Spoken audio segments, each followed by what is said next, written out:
I'm Jeannie Long, Executive Director of Chicago Collections Consortium, and thank you for joining us tonight for our program, Chicago Cultural Changemakers.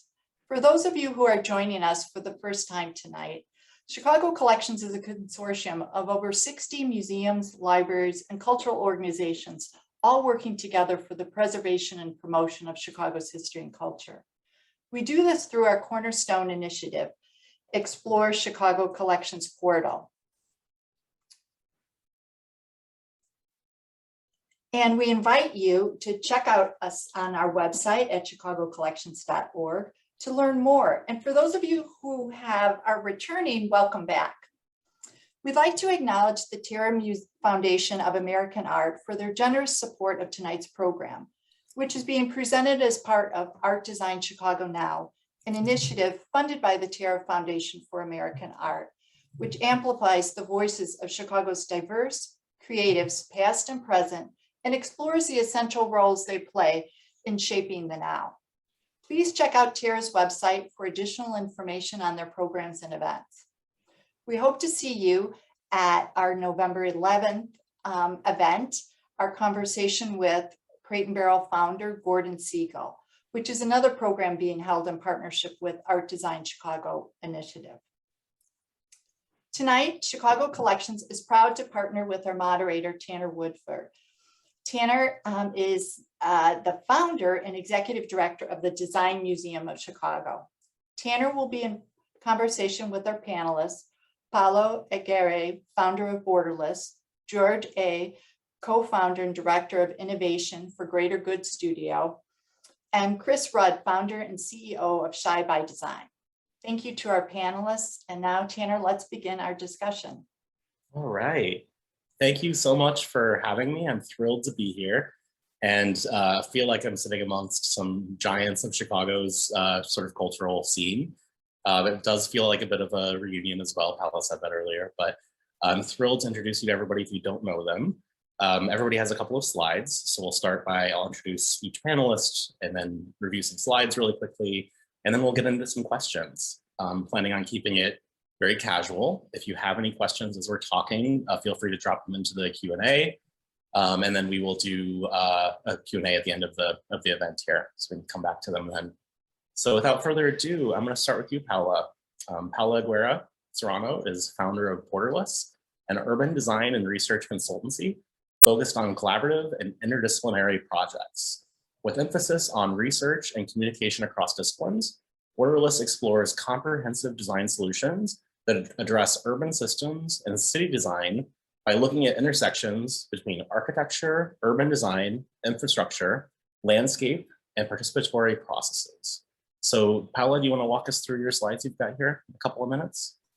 Yeah, absolutely. Thank you so much for having me. I truly feel among friends and people that I admire in this field, design that brings us all together and passionate about our communities.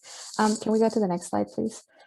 So at Borderless, I founded Borderless in 2016, really thinking of how do I bring my design background, my research interests, my passion about working with communities into one realm. And therefore, thinking about how do we transcend or really propose and push boundaries, not only between territories. I love mapping. I'm going to talk about space in a moment, but really thinking about removing those boundaries across fields of practice, of disciplines. So like Tanner mentioned, our work spans everything from civic arts, infrastructure, urban design, architecture, planning, landscape. So we really try to embrace a lot of the facets of the built environment. This is one of our most known pieces. This is a map of Chicago at large scale that we really try to think between research and interaction. This map is meant to be a call for attention about a research that we've been doing for a number of years about closed schools in Chicago, the largest school closure in the country that happened in 2013. And we wanted to think about another way to put forward this issue in a city like Chicago and really imagine what is the future of social infrastructure together. Can we go to the next one? That previous map it's actually painted on as a design installation in one of the closed schools that it's located in the South Side and Brownsville neighborhood on 49th and Indiana Avenue. But we really like research as this way to understanding territory. We use a lot of maps, whether at large scale in parking lots of closed schools or in a cultural center like this one. This was a very interesting commission by the Department of Cultural Affairs, thinking about how do we unpack, how do we have these conversations and think about data that comes not only from the usual suspects, but and also not in the usual categories. So we try to expand a little bit the palette of questions and thinking of not only about the places, but let's talk about the people, let's talk about the types of programs, let's talk about other categories, and just became this constellation of data. At the end of the day, we really love working with data and representing data and thinking collectively around data in a different way. Can we go to the next one? But ultimately, it's about centering communities. And we really prioritize working with communities of color. As a woman of color, as a designer of color, as an immigrant, I think this is something that resonates often in our practice, and we try to be very intentional about it and really trying to lift and elevate the stories of communities. We have to invent our materials and we have to invent our tools to have these conversations, whether it's with residents in the community that have been there for a long time, or with the new generations that have a completely different ways of understanding their built environment and their capacity and their power to transform it. So sometimes it comes in the form of a game, sometimes it comes in a form of a workshop, sometimes it comes in a form of designing the program itself to have the type of conversation that we want. And we've been really lucky to work around the country. I think thinking of how our communities are changing, not only in terms of demographics, but also the different interests, the different tools, the different access to information, the different youth, the different young students, that residents that have been there for a long time are exchanging. And how do we think of the spaces? How do we think of the processes? How do we design all these things in a way that are responsive and not necessarily come from a template? So we try to think more of frameworks instead of plans or things that can be just replicated or transferred from one place to another. So really thinking of like, what are the values, what are the principles, what are the things that can structure the conversation and the work, but also how do we make them memorable? How do we make them insightful? And how do we make them accessible and meaningful for the different publics that we work with? The last slide, I think it's this really beautiful view. I love this photograph. This is the same school. You can see the little orange color on the bottom left of the image. This is one of the closed schools that we've been working on the foreground. Architecturally very remarkable, but also we wanted to provide a different view and a different perspective from the South Side of Chicago. So a lot of our work in Chicago concentrates working with the South Side communities, and we really keep that in perspective, and we really want to elevate that work and make it visible, put these communities in the map, in the mental map of Chicago. So I put my timer. I think my 5 minutes are up. So you nailed it. That was perfect. George, no pressure to set a timer. It's okay.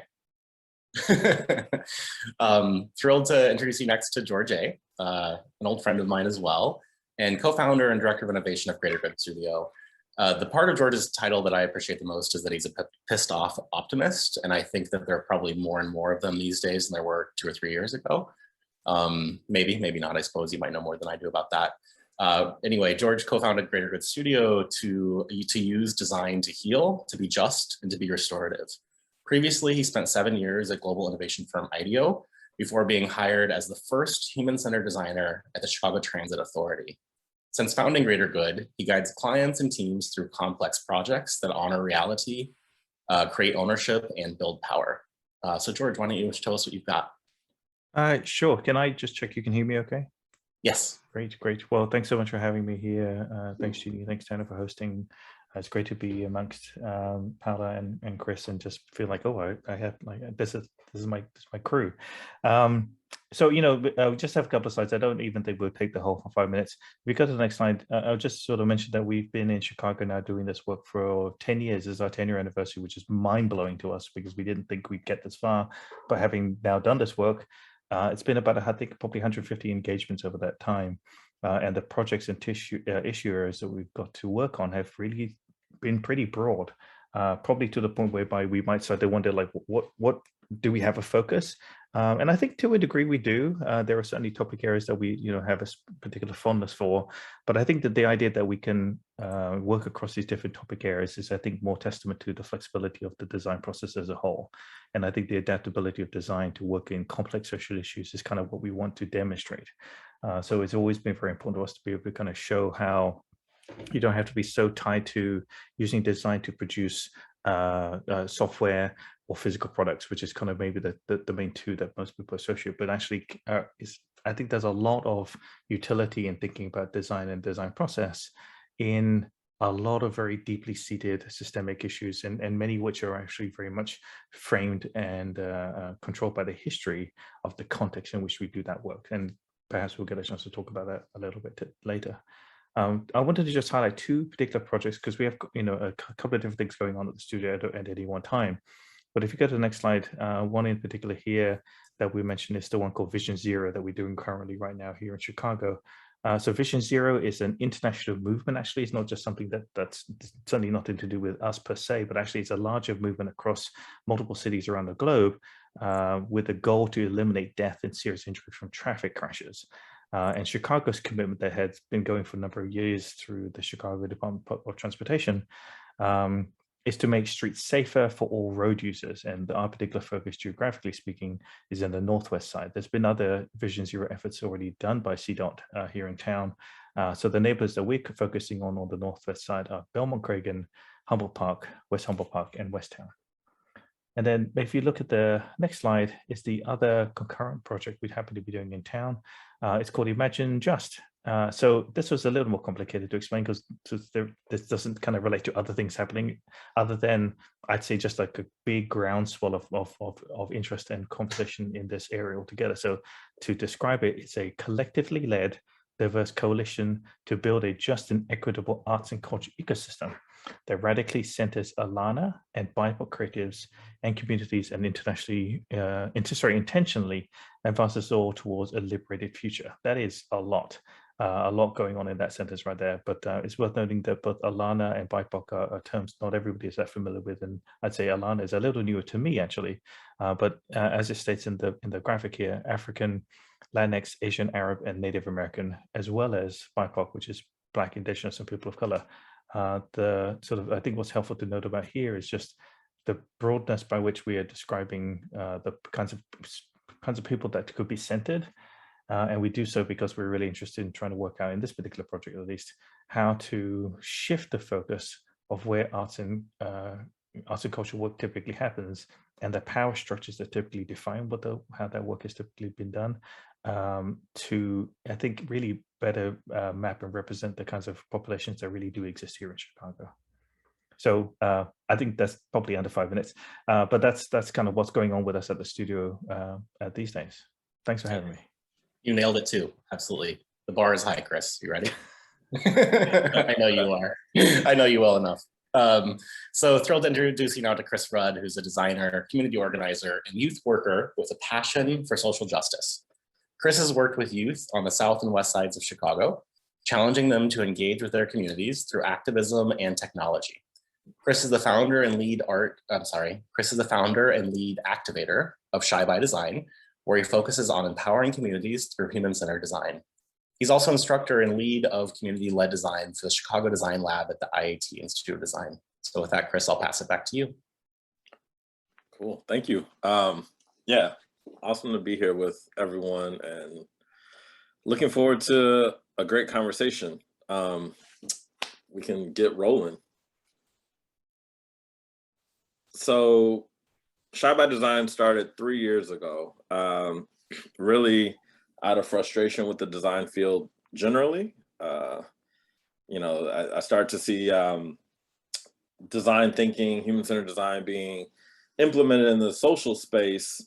And I thought that was great, but then when I would look at the design firms, it was typically white, typically male, with a sprinkling of other folks around.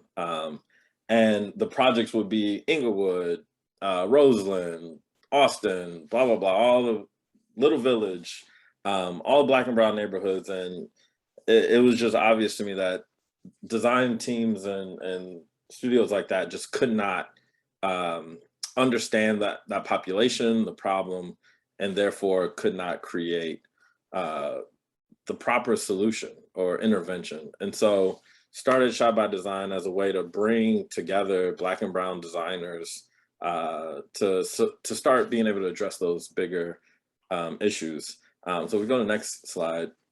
So this is currently the team.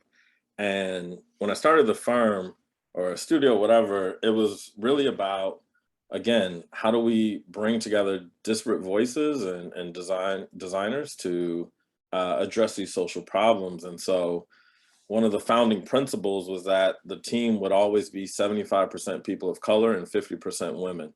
And that was based on understanding we can't design a future without those inputs because the present has been designed without them. And so this is how the team looks right now. And, you know, luckily we're still growing, and that principle will always be a part of our work. And so this is our core team. This doesn't even include the co-designers. Our approach to design is strictly co-design. So we don't design for anyone. And so we say caring, bold, and dynamic are what makes ChiByDesign what it is. And so the care really goes into the creation of the team, how we hold each other in these spaces because we deal with very difficult issues. And also, how do we care for the co-designers that we work with who face trauma day in and day out? So if we go to the next slide, the boldness of our work is that we position ourselves as an anti-racist design firm. That is always our focus. Everything we create is to the intent of creating anti-racist outcomes. And so this is a research project we wrapped up last fall, identifying how racism impacts the Ohio child services system. So not just like what are the pain points in the system or the service, but specifically how racism harms Black, brown, indigenous children and families in their system. We're currently working with them to do part 2 of this project, which will look at entrance and experience while in the system, but specifically around racism. I was telling my team, one thing when we talk about bold, when we do our reports, I'm always pushing them to say what needs to be said. So if it's racist, say it. If it's sexist, say it. Don't try to dilute it. And so when we look back at our reports, you see the word racism so many times in each of our reports. And I think it's important that designers do that. The last slide, the last 2 kind of go together. This is a project around developing an equitable food system in Chicago. And so when we say dynamic, we don't position ourselves as a human-centered design firm.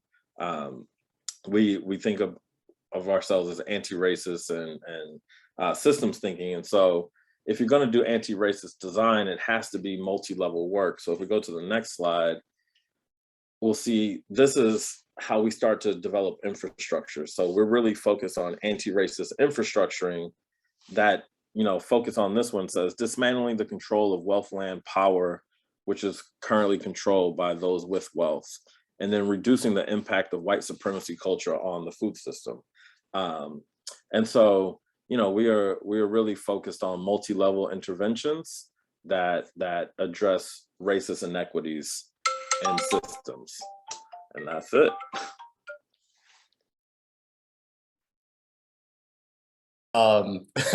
Thank you all so much. And thanks, Jeannie, for running the slides there. Jeannie and I have been talking a lot about the 3 of you over the last couple of weeks. If you felt your ears burning, that was why. And I think there are sort of a few common threads between you, 3 that stick out to me that I think you all 3 talked about this evening already. Research. I think research is very core to all of your practices. You're also all centered around communities, different communities, but also similar communities, and community seems to be very strong through all of your research. And then 3rd, you're all building systems instead of solutions. So to take that thread and thread the needle, I think all 3 of these attributes are super valuable, if not essential, to collections as well. Collections are centered around communities. They are centered on research, and they are systems instead of solutions. So I just wanted to kind of say that explicitly. Of course, my battery is going to die, so I'm going to go into the desk really quick and plug in. But before I do that, I've got my first question here is, and this is not a setup, I promise, but how are you archiving your work, your events, your history? And if you're not, that's okay too, but because I think a lot of us struggle with that. But how are you archiving your work? And as we said, if you're not, we're here to help too. Chicago Collections is. So share with us. Have you thought about it for future generations, or what, where are you with that? Instagram. I can go first, because that's definitely one of my passions, documentation. I wouldn't put it in the category of archiving yet, but like, it's documented. We really think like how, and it comes from a value of generosity, right? If you want the work to be recreated, replicated, accessible, I think it's twofolded. One, we're elevating, or we are really intentional about elevating the stories of those who are part of the process. So the less that I have to talk about it, the better. So we do a lot of interviews, video. We've been using as media. We've been using a lot of videos. I'll share in a moment. Our Vimeo channel it's really been a wealth of going back to the stories, but also thinking over time. We've been doing our work with Close School, specifically with Overton in Bronzeville, has been going on for 5 years, and we've accumulated a number of stories, and we really think that's a really great kind of material to continue to elevate those voices, but also to think about the change, the trajectory of the project over time, because it's not always every year we do an open call, or there's different forms of partnerships and collaborations, and the dialogue and the conversations that are cultivated out of that are recorded and are expressed differently. So that's one thing. The other thing is that I'm just I'm a documentation junkie, for the lack of a better word, but I really enjoy like capturing the work of others. I think this project, Creative Grounds, which is about the closure of nearly 50 schools in Chicago, for me has been fascinating, and thinking like how this is a collective effort. This is something that we're willing to start up, but are therefore creating its own website, therefore creating the resources that, right now they're only digital, but I think starting there, it's a really good way to think about this, resources. So archiving there the work that has been done over 5 years, I think that's been fascinating for me, and also a challenge, right? Because investment of time and energy and just content creation for that, it's a significant investment.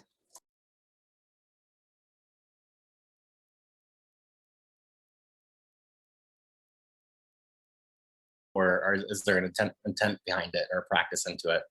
Yeah, no, there's no intentionality behind it right now. So it's like, yep, here's a link. Yep, here's the cover of a report we just did. Check it out. So yeah, this was the question. I was like, ooh, definitely not prepared on that front. I thought I'd start with it. And George, is it kind of uncomfortable too? Are you doing any kind of? Well, yeah, no, it's not. I'd have to come clean and say I don't know if we really know what we're doing in terms of archiving. Although the word archiving does make it sound very serious. I think what we have been doing, if I really had to look back, and there is some effort, was something that initially came to mind was actually the idea of called 101s, or Creative Studio 101s, as in like if you had to get an update on like what's been going on with us, there's been some effort towards it. We certainly are going through updates of what this 101 should be. In particular, we had some initial language. Actually, we had documentation of like what inclusive language we were using. And then we had a recent team member actually go through and look at it and say, this is actually fairly problematic, how the inclusive language document that we were using as a 101 was very out of date, if only just because language updates so much faster than the method might.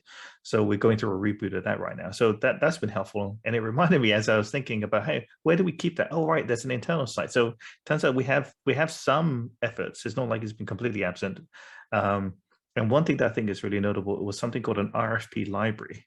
So we were recording previous attempts at RFPs we've responded to, And that archiving has been helpful for us to kind of look back and go, huh, how have we talked about this type of topic before? How have we approached this before?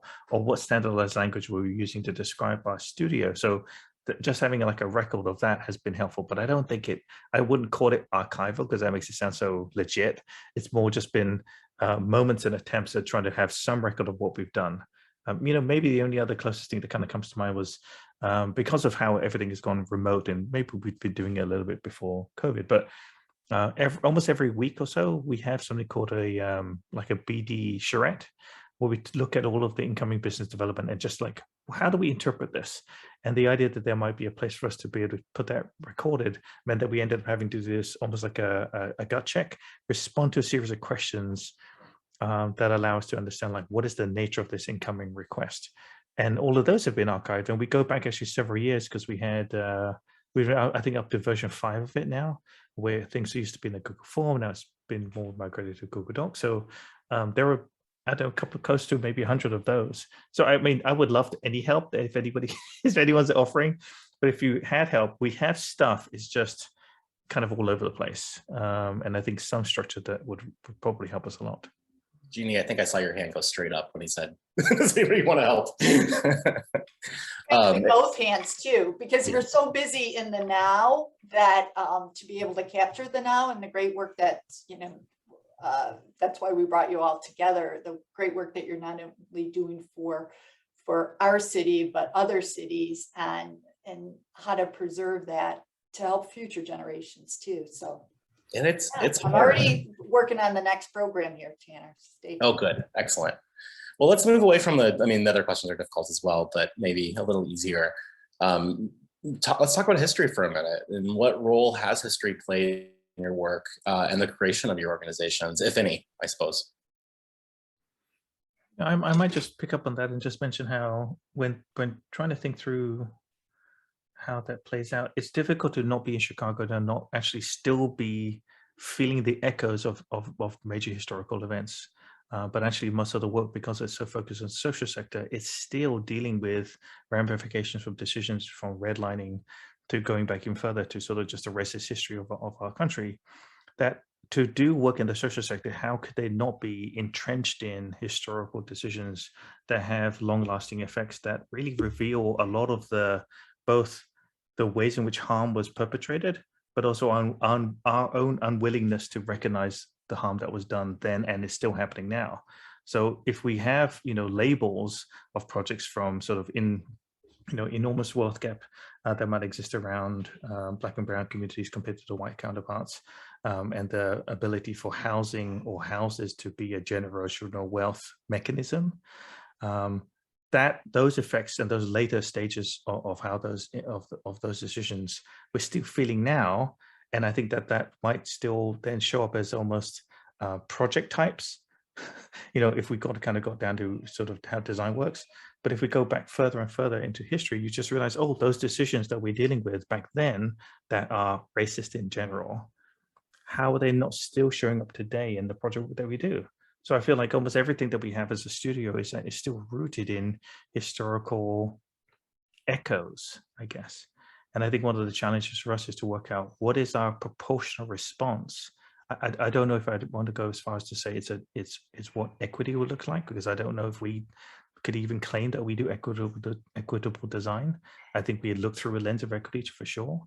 But to say that our responses are proportional based on how past historical decisions were made and therefore the decentering of certain populations, I think those two would definitely be related. Before we move on, if you're not doing equitable design, George, who is? Oh goodness, I mean, I think there are those on this panel already who could speak to that for sure. Yeah. I mean, I think it's hard to say who is. I mean, I just don't know if I would be the right person to be asking on this topic area. I think there was a period of time when we thought we were, and I think we had some pretty frank conversations with our team members to work out what does that really look like. And I mean, I think there are those who make policy that can make and break, entire communities on decisions they make. That would be closer to equity and to power. I mean, I think one of the things that's interesting with design we do is to work out who should we be centering as our clients. And I think that brings up another notion of who were we centering before? It's hard for me to think about this work, and I'm sorry to take up so much time, but there's a quote from a particular scholar that I reference a lot. His name is Tim Wise, and he spoke a little while ago and talked about the idea of underserved communities and the lack of really narrative around the flip side of that, which is the idea of overserved communities. Mm. And it was hard for me to think about design work and not think about who has design typically overserved again and again and again and again. So if we are trying to work out who is being underserved, it's hard to not imagine who therefore has had, a disproportionate helpings. And it kind of motivates us to think, well, should we therefore not be trying to make up for that shortfall and do so with a level of care and respect and empowerment that was done to others? I think that that's a fairly strong argument for why we should exist. I don't know if you could say that is equitable, but I think that there is a component to it which is just trying to recognize how historically it has not been done. I'm like trying to, I wouldn't say backtrack, but just sort of be much more careful about how I use that language, because I think I've been careless about it in the past. And it's hard to know if I'll ever really get the feedback I need to know how to use it properly. Oh, that makes good sense. Thanks for going a little deper there. I appreciate that reflection, George. And it helps me to, a lot of my reference to history, especially in the context of Chicago, is through urban planning, urban design. So in the reflection that I make regarding to this idea of like what voices are centered, like who has a privilege, right, to center their perspective and decision-making process is very real, right? So the example I like to use, because it was very true for me in my education, in grad school, we all learn about Daniel Burnham and his beautiful, wonderful 1909 plan. But then, going later into investigating, like, were there no other perspectives? And when you're like trying to unpack the fact that it was supported by the Chamber of Commerce of the time, or like the capital perspective. So like you start questioning all these decisions that were done with like one very particular perspective, right? Putting Chicago in the map of the world, but then what was happening with other very localized and very important issues like socially. So started reading up Jane Addams, right? And there's this fascinating, I'm gonna recommend it to y'all. It's a fascinating book. It is called What Would Jane Say? And what the piece that was fascinating to me was a fictional letter written from Jane Addams to Daniel Burnham, saying something along the lines of, Mr. Burnham, we appreciate your plan, as if they had shared with them, and like, but we think it's missing this and this and this and this. And you can easily imagine what were the topics that she was bringing up, right? Like, where are the children? Where's the places for play? Where are all these things that now we think like we're innovating around those topics, and like, no, they were positioned from a perspective of immigration, right? Those were like things that were identified in a period of history where there was this cultural diversity emerging very strongly in the city, and reinventing public space, and reinventing social work, and reinventing the way that we cultivate relationships. So that story is not told like as strong as a 1909 plan of Chicago. So again, like, what perspectives and what histories are dominant in the way that we understand the legacy of the city? I reflect a lot about that, because, if someone like me who just, has been living in Chicago just for around 10 years, just gets this very narrow moments of understanding what has influenced the city, but you like repeatedly only listen to one, right? Like, this is, you go to every exhibition and it's about Daniel Burnham, probably didn't do it alone, but is a hero kind of positioning, right? So I just reflect a lot on that. And the work at the Whole House and Jane Addams was much more collective, and that's not in the same level of understanding and appreciation, at least from my perspective, in the work that we do. So we're trying to like shed light more in that kind of value system as a way to understand what histories have been privileged in terms of, visibility. I think, I know history has absolutely influenced our studio, because it's influenced me in so many ways. And I think about yes, the inequities, the redlining, and right, we can't separate the past from the current context. But I'm also the things that I think influenced me most are the activists who fought it. And so my real training, I think, design is like the second or third life of Chris Rud, but the first two and continues is activism and organizing. And that history of Chicago is what influences my design work, which then therefore influences ChiByDesign. So one guy who I think is most important to that is he's a Chicago, well, he's not from Chicago, but made his career here, was Lerone Bennett Jr. And Lerone Bennett Jr. wrote many books, but his understanding of race and racism is the most profound I've ever read. It has influenced my understanding of race and racism since high school, and it influences my design work. Right, it influences how we understand the context historically and the current context to then therefore start to design. But part of what I like about him, and in this picture, is actually a picture of him getting arrested, because he was not only a scholar, he fought for integration. So he got arrested in 1967. That's a picture of him getting arrested for fighting housing segregation. And so, one thing that I teach my students and try to, talk about within our studio is we have to be more than designers. It is not just about who we are professionally, it's what we do outside of our professional work that will then influence our professional work. It is those experiences that allow us to understand the world in a deeper way and to also co-create. If we're talking about, sharing power, we also have to share the burdens. And we can't understand really sharing power until we've been in the positions that the people we work with are in, right? And not in an analogous way, but literally being there with them in their struggles for justice. And I think to your question, Tanner, around like who's doing equity work, I don't think anyone. And I think it's impossible. It's not because they're not trying, but the paradigm in which we exist, in which we function, capitalism is based on inequity. So none of us are designing equitable solutions because that can't exist under this system. So, this is why we say we're an anti-racist studio. You can be anti-racist. We can't have a race-free world under this system. And so, how do we create conditions for people to activate themselves in ways that resist the oppressions in which we are faced with? I love that. Thank you so much.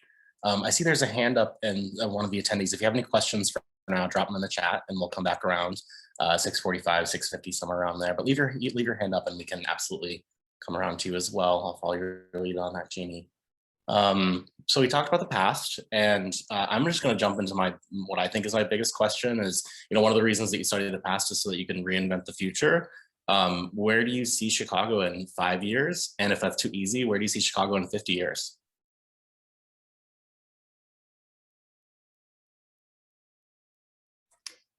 Oof. No easy questions here, Tanner. Thank you. I really enjoy what Chris is saying about you have to wear multiple hats, right? In order to understand, not only the impact of design, but like the ripple effects that your work can contribute to. So and it's hard because, we're human and we only have, the day still has 24 hours and we have limited capacity and whatnot. But I've been really invested in the past, just going a little bit of the past to the future. I've been really invested in, how do I grow myself in the world of equity and justice work. And I would challenge, to say there are organizations that are doing it very well in the city of Chicago. And that's where I've been really thinking about, like, there's the idea of frameworks is very powerful. right? Like how do we acknowledge our history? How do we think about shifting power? And I think that's very central, right? And that's where a lot gets, you know, a lot of the work, it's very contested because we're so comfortable not sharing power. And then ultimately, how do you create systems of accountability, which is super hard again. But just to say that is, I've been really fortunate to be a fellow now for 2 years, a senior fellow with Chicago United for Equity, where we really reflect on this idea, well, what is the future we want to look at? And it's a future that, you know, all Chicagoans, you know, it's a future that, you know, your life expectancy is not dependent on the color of your skin or your zip code. And, you know, it's access to resources, it's having everything you need within a 10-minute walk, like defining all these things, like how do our communities, what our communities need to be safe and thriving. So it's more about question positioning that making statements, and the answers become more of a collective exercise. But yeah, just asking the questions collectively for me is like a fascinating exercise. And, you know, how do we work both with the immediate need and also be aspirational and envisioning? I feel like there's a lot of our work at Borderless is how do we reconnect with our capacity of imagining, especially in communities where harm and trauma is something constant, like your senses get numbed. It's almost an impossible task to imagine again. So how do we recover our capacity to imagine, and not only imagine as individuals, but imagine collectively a Chicago that works for all of us? That's a very kind of like layer answer, but I wanted to say, one, it's a collective future. So imagining individually for me doesn't make sense. And it's a future where everyone has the capacity to reconnect with their own power.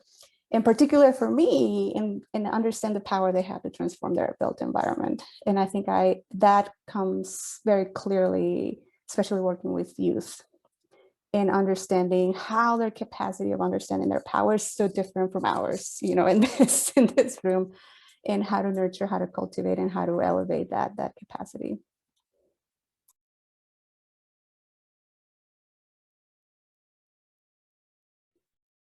Chris, do you want to touch this one? I'm not sure if I want to go next after that, to be honest.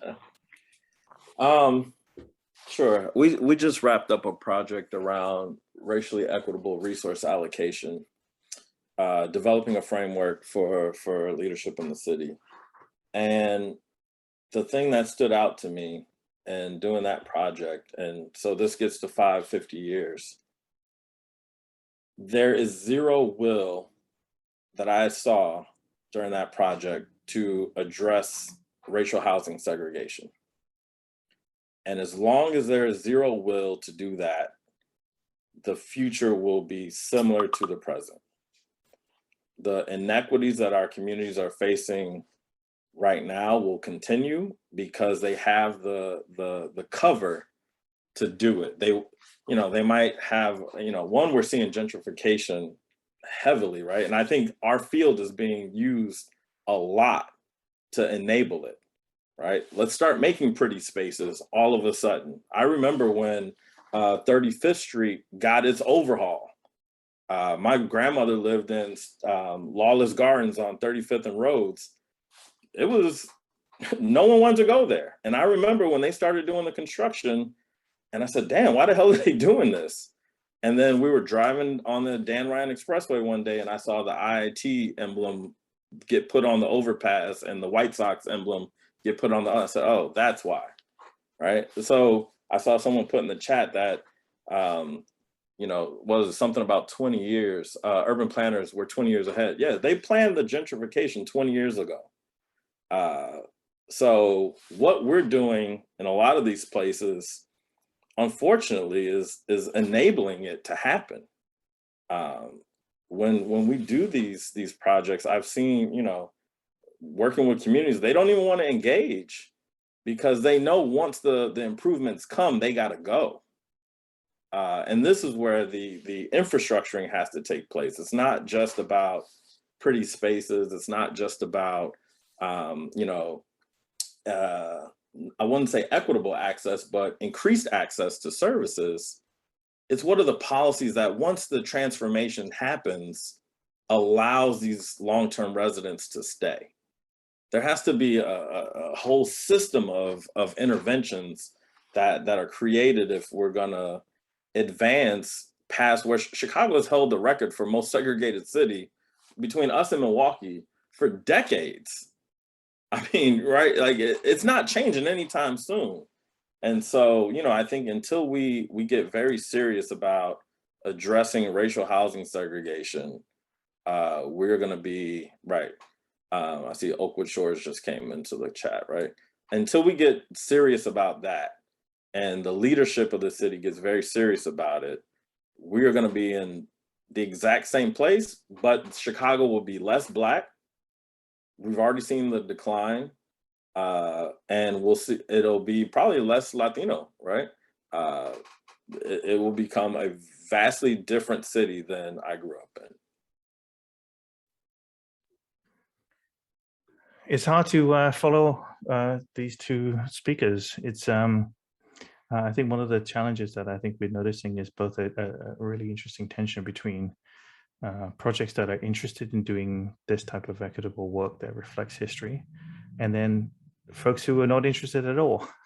And I think that one of the things that's going to probably determine how things show up for the next 5 or 50 years, as Chris said, to be more similar to what we have now or radically different, is I think that tension between the exposing the fragility of the leadership that we know exists from the most powerful in the city, and then the growing sophistication of our clients who are really interested in doing things to be in a really new way.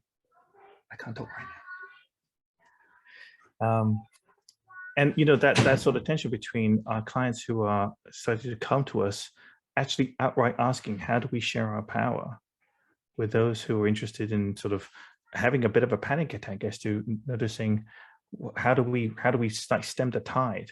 And I think that tension between those types of clients is probably going to be a big determining factor on where the future of the city goes. I think what we are seeing is that it may not be possible to remain stuck. It may not be possible to sort of have seats of power where, without demonstrable ways in which elevated voices of people who have not been centered in the past, and then demonstrations of how those elevated voices turn into decision-making power, can go on for much, much longer. And I think that that's sort of the kinds of people that we're hoping to support in the work we do. But I think those individuals, those clients, are starting to get more power by doing work in that way. And I think that that's a fairly radical shift, not only just in Chicago, but probably in a lot of cities across the country. But there is going to be a die-hardness. There's like a, you know, dare I say, white knuckling of people with you know, entrenched power, generationally or otherwise, who have held on to it for as long as possible. They will continue to do so. But I think 50 years is a pretty good span of time. There's a chance that we might start to overcome that death grip that we see some of the most entrenched, powerful individuals and organizations.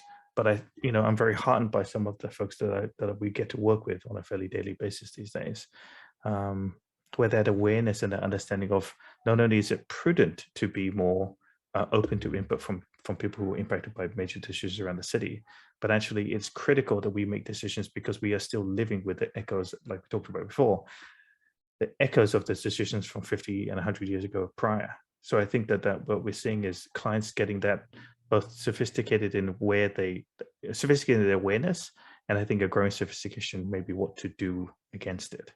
That does give me some hope. I appreciate both sort of the realism and the optimism. I can see both perspectives, and it does feel like they're at odds sometimes, unfortunately. But yeah, it's a tough question, and it's one that I've been reflecting on as well. I would love to move into some audience Q&A here. Jeannie, are you able to unmute Karen? She's had her hand up, or they've had their hand up very patiently for a long time here. Otherwise, Karen, you can, oh, there you go, talking permitted. So Karen, you're free to talk if you'd like to ask a question.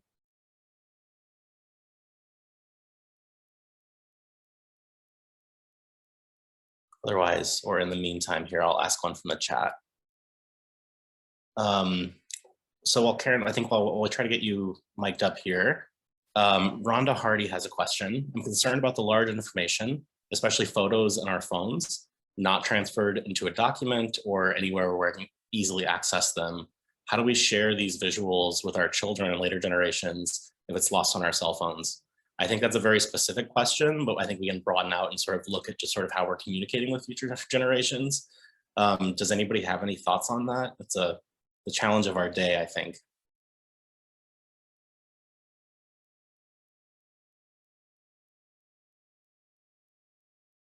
And Jeannie, feel free if you have any thoughts on that too.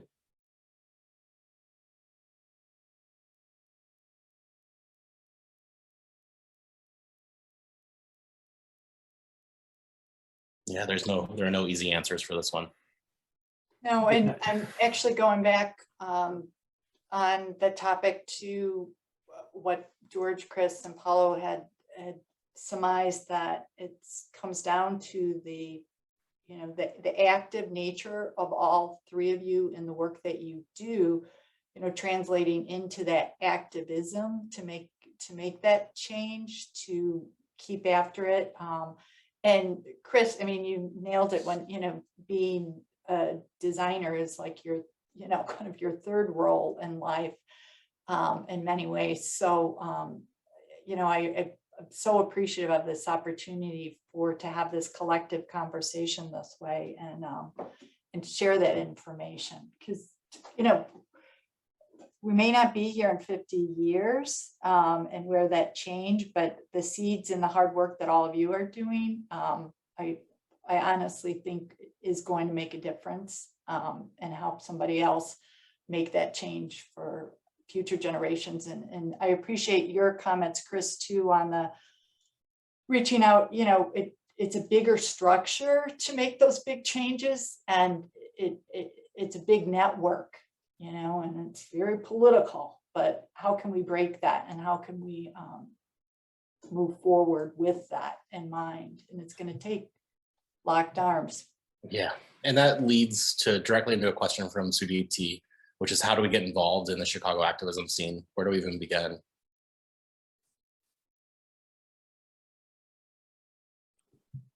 I'm not trying to be flippant, so please don't take it that way, but they're not hiding. They are out. I think all of last year we saw the streets filled with young people fighting very valiantly. So, I think it's almost like Chicago, you throw a rock and you'll hit an activist. It feels like, but I think there's just a lot of great groups popping up. If you're really thinking about like design activism, I love like Altspace Chicago right now. I think they're doing amazing work to reimagine what like systems and especially like economic systems have to look like. If you want to think about like just on the ground, tear down the door activism, there's Good Kids Mad City. If you want to think about more education focused, Coco is great. I mean, like there's a lot. But yeah, they're looking for people to join. That's what activist groups are about. They're not exclusionary, hopefully. So they will welcome you. Don't be scared to reach out. I think also, just complementing that is that activism is expanding the forms in which it gets manifested, specifically thinking like who leads the type of activism, right? Like young people are leading very different activism that, adults did in the past. And then the topics, right? Climate change versus civil rights movement, or like, I feel like I was reading a comment about like unity between Black and Brown communities, like there are different forms of activism that they're also ideas that are emerging as stronger as like forms of care, right? Community care and solidarity, and like how do we rethink the frames in which we have been thinking for so long that are tied to capitalism practices, right? And then thinking what what is the opposite of that, right? And what is solidarity and mutual aid and resilience and all these concepts that are emerging, especially after last year, right? Like we reconnected with all these concepts and ideas that they were very invisible, and then became the power and the core of a lot of the efforts, right? So that we saw gaining visibility. You know, a lot of these organizations had been doing their work for a very long time, yet last year was a really a shockwave that helped us to like reconnect with a lot of the work that they were doing. So I think, you know, like solidarity, I was thinking, Chris, when you were naming all these things like solidarity economy, like I love this organization called Cola-Nut Collaborative that thinks about what if we think of like time banking as a way of, you know, as another form of exchanging time and resources. So I think there's a lot of new ideas, but also ideas that are being generated collectively. We've seen more like the collectives, the collaboratives as these forms of activism that are also around or interested in pushing or exploring what ways of community care are there to collaborate around in our community. So there are many levels. I think there's a lot. Once you scratch the surface, you start mapping them, and there, you know, it just depends on like in what topic, right, in what area. And I think that's where a lot of the work probably needs to be done. Like how those connections get made, because there's a lot of individual organizations effort, but there's not a lot of efforts kind of like networking and linking everything together. I just want to do one quick shout out to the folks at JCUA, the Jewish Council on Urban Affairs. I know my co-founder is now on their board, and I get through tangentially through some of the work that she's doing, just the efforts that they've been working on around public safety for years now. And I know the kind of the transformation they went from being a mostly Jewish focused organization to becoming much more social justice focused, and actually transforming their own internal mechanics and really all of their staff around organizing principles. So that's maybe something that folks can look into if they're just adding to Chris's list. Well, I just want to say how much I appreciate you all. I could listen to you the rest of my life. Can't wait to get on the Zoom with you all again. Jeannie, can I give you the last word? Yes, and I too am thankful for this opportunity. We had more questions, obviously, and not enough time as that goes, but I hope we'll be able to continue this conversation again, and we look forward to seeing what the three of you will be doing for years to come. So thank you.